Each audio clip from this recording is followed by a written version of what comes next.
జగన్మోహన్ రెడ్డి ఒక పక్కన, చంద్రబాబు నాయుడు గారు ఒక పక్కన. వీళ్ళిద్దరిలో ఎవరుంటే రాష్ట్రం బాగుంటుంది, ఎవరుంటే రాష్ట్రానికి పెట్టుబడులు వస్తాయి, ఎవరుంటే రాష్ట్రానికి ఉద్యోగాలు వస్తాయి, అభివృద్ధి జరుగుతుంది అంటే ఆబ్వియస్గా ఒక ట్రాక్ రికార్డ్ అక్కడ ఉంది కాబట్టి, ఒక మహానగరాన్ని నిర్మించినటువంటి చరిత్ర ఉంది కాబట్టి, ఉద్యోగ కల్పన చేసిన చరిత్ర ఉంది కాబట్టి ఖచ్చితంగా చంద్రబాబు నాయుడు గారి పక్కనే నేను మాట్లాడినట్టు అనిపిస్తుంది. Because it's a fact. అవును, ప్రజలు పెద్ద ఎత్తున నీకు అన్ని సీట్లు ఇస్తే నువ్వేం చేసావు 5 సంవత్సరాల్లో? నీ పాలన వచ్చిన తర్వాత కూడా 3.5 సంవత్సరాల పాటు నేను కామ్గా ఉన్నా. రాజకీయ విశ్లేషకుడు అవతారం ఎత్తలేదు నేను. అవును అవును నిజమే. 3.5 సంవత్సరాలు చేయాల్సిన దారుణాలని చేస్తూ రాష్ట్రం నాశనం అయిపోతున్న సందర్భంలోనే నా వ్యాపారం వేరైనా, నా వ్యవహారం వేరైనా, రాజకీయ విశ్లేషకుడు అవతారం నేను ఎత్తాల్సిన పరిస్థితి జగన్మోహన్ రెడ్డి గారే కల్పించారు. గళమెత్తాల్సినటువంటి పరిస్థితి. కాబట్టి మీరన్నట్టుగా తప్పు చేసి ఆయన పార్టీ పునర్నిర్మాణానికి ఒక సలహానే నేను ఇచ్చింది.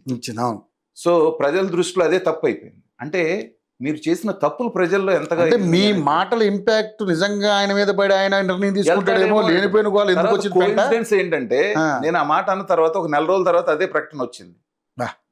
జగన్మోహన్ రెడ్డి గారు వెళ్ళి అక్కడ ఉండి 2 రోజులు స్టే చేసి వాళ్ళందరిది వింటారన్నప్పుడు ఏంటంటే, మీరు అన్నట్టుగా క్యాడర్లో కొంత ఉత్సాహం వచ్చింది. అమ్మ జగన్మోహన్ రెడ్డి గారు వస్తారు, అది కనుక ఏదో కొట్టులో రాస్తారు చూడండి, అప్పు రేపు అని రాస్తారు. ఎప్పుడు వెళ్ళినా రేపు అట్లాగే ఉంటది. అలాగే జగన్మోహన్ రెడ్డి గారు ఎప్పుడు వస్తారంటే అది ఎప్పుడో తెలియట్లా. నాయకులు ఏదో చెప్పేస్తున్నారు, ఆయన ఏమో ఇంట్లో కొనుక్కుంటున్నాడు. సో వీళ్ళు సమర్థించుకోలేక చచ్చిపోతున్నారు. ఇంకో 2 నెలలు పోతే ఎండాకాలం స్టార్ట్ అవుద్ది. ఎండాకాలంలో మనాడు నడవడు, సమస్యలు వెళ్ళడు. కాబట్టి ఏంటంటే పార్టీని నడిపే ఆలోచన జగన్మోహన్ రెడ్డి గారికి లేదేమో అనేటువంటి దీన్ని బట్టి అర్థమవుతుంది.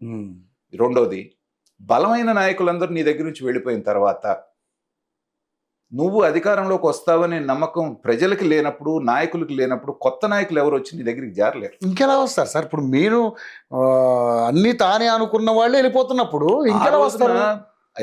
ఎక్కడెక్కడో ఉన్న వాళ్ళందరూ కూడా, కాంగ్రెస్ లో ఉన్న 80%, తెలుగుదేశంలో ఉన్న కొంతమంది నాయకులు, ఫస్ట్ టైం నువ్వు ఓడిపోయిన రెండోసారి వరకు కూడా నీ దాకా నీ వెనక ఎందుకున్నారంటే ప్రజల్లో నీ మీద అభిమానం ఉంది. 2014లో కొద్దిలో 1.5%లో తప్పిపోయావు. లేకపోతే ఆ రోజే ముఖ్యమంత్రి అవ్వాలి. 3 పార్టీలు కలిసి వచ్చినా కూడా 1.5% తేడా జగన్మోహన్ రెడ్డి గారికి దానికి. సో ఈసారి ఎలక్షన్లో తప్పకుండా నువ్వు వస్తావన్న ఉద్దేశంతో ఆ నాయకులందరూ నీతో నిలబడ్డారు. కానీ నీ 5 సంవత్సరాల పాలన చూసిన తర్వాత జన్మలో మళ్ళీ నువ్వు రాలేవన్న ఉద్దేశంతో వదిలేళ్ళిపోతున్నారు. మూల స్తంభాలు లాంటి 4 ఎప్పుడైతే వెళ్ళిపోతున్నారో ఆటోమేటిక్గా సౌదం అనేటువంటిది కుప్పకూడుతుంది. ఆటోమేటిక్గా ఒక పిల్లర్ పడిపోయినా. సో దానికి జగన్మోహన్ రెడ్డి గారే ఆస్కారం ఇస్తున్నారేమో. ఎందుకంటే పోయేవాడిని ఎవరిని పిలిపించి మాట్లాడట్లా. చంద్రబాబు నాయుడు గారి విషయం తీసుకోండి, ఎవరన్నా పోతున్నారంటే పిలుస్తాడు. ఏంటయ్యా కారణం? ఉండు చూద్దాం అంటారు. అది మినిమం. ఉంటారు, పోతే ఆపుకునే ప్రయత్నం. రేవంత్ రెడ్డి గారు వెళ్తానన్నప్పుడు కూడా చూడు రేవంత్ అన్నారు, కాదండి నాకు కంపల్షన్స్ ఉన్నాయన్నారు. ఓకే, నీ కెరియర్ నువ్వు అనుకుంటున్నావు, గౌరవంగా వెళ్ళిపోయావు. ఆ రాష్ట్రం కాదు కాబట్టి నో ప్రాబ్లం లేదు, మంచిగా వచ్చేసి సీఎం. అసలు ఆ ప్రయత్నమే లేదు కదా. పోయేవాడిని పోనీ ఏమవుద్ది? సొంత బాలినేని శ్రీనివాసరెడ్డి పోతే ఏమన్నాడు? అదైతే మరి ఎంత హ్యూమిలియేషన్ పడ్డాడు ఆయన సొంత చుట్టమై ఉంది. కాబట్టి ఏంటంటే రాబోయేటువంటి భవిష్యత్ అంతా కూడా వైఎస్ఆర్సీపీకి అంధకారంగా ఉంది. ఇవాళ దావోసేలు పెట్టుబడులు ఎందుకు తీసుకురాలేదు అంటున్నారు. దాంట్లో మళ్ళీ విమర్శలు. దావోస్ చంద్రబాబు నాయుడు గారు వెళ్ళినందుకు ఒక రకమైన విమర్శలు, చంద్రబాబు నాయుడుతో పాటు పవన్ కళ్యాణ్ ఎందుకు తీసుకెళ్లేదని వాళ్ళు ఇంకో విమర్శ. ఒక 20-25 సంవత్సరాలు ఆయన దావోస్లో ఆయన ప్రతిష్టని బిల్డప్ చేసుకున్నారు చంద్రబాబు నాయుడు గారు. ప్రపంచంలో, భారతదేశంలో ఏ రాష్ట్రానికి, ఏ రాష్ట్ర ముఖ్యమంత్రికి అక్కడికి వెళ్తే ఎంత ప్రయోజనం వస్తుందో తెలియని రోజుల్లో దాన్ని గమనించి అక్కడికి వెళ్ళి ఒక CEO లాగా ఆయన పాటుపడి అనేకమైన పెట్టుబడులు తీసుకొచ్చినప్పటికీ అన్ని సంవత్సరాలు ఆయన శ్రమని 5 సంవత్సరాల పాలనలో ఆయన కూడా నమ్మకుండా చేసేసారు. నిజంగానే అది నీ గొప్పతనం. ఇప్పుడు ఈ నెలలో ఏమైనా పట్టుకొచ్చాడా అంటే అవి కూడా తెలియదు కదా. నువ్వు వెళ్ళింది 5 ఏళ్లలో ఒక్కసారి వెళ్ళావు.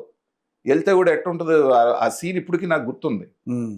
బ్లూ సూట్లు వేసుకొని అధికారులు, ఆయన కోడిగుడ్డు మంత్రి గారు, ఈయన అందరూ కూర్చొని స్టాల్లో బేరాలు లేకుండా గిరాకీ లేకపోతే షాపులో ఎదురు చూస్తుంటారు చూసారు, ఎవడొస్తాడో కూర్చొని బిత్తర చూపులు చూస్తున్న విజువల్ నాకు ఇప్పుడు కూడా గుర్తుంది.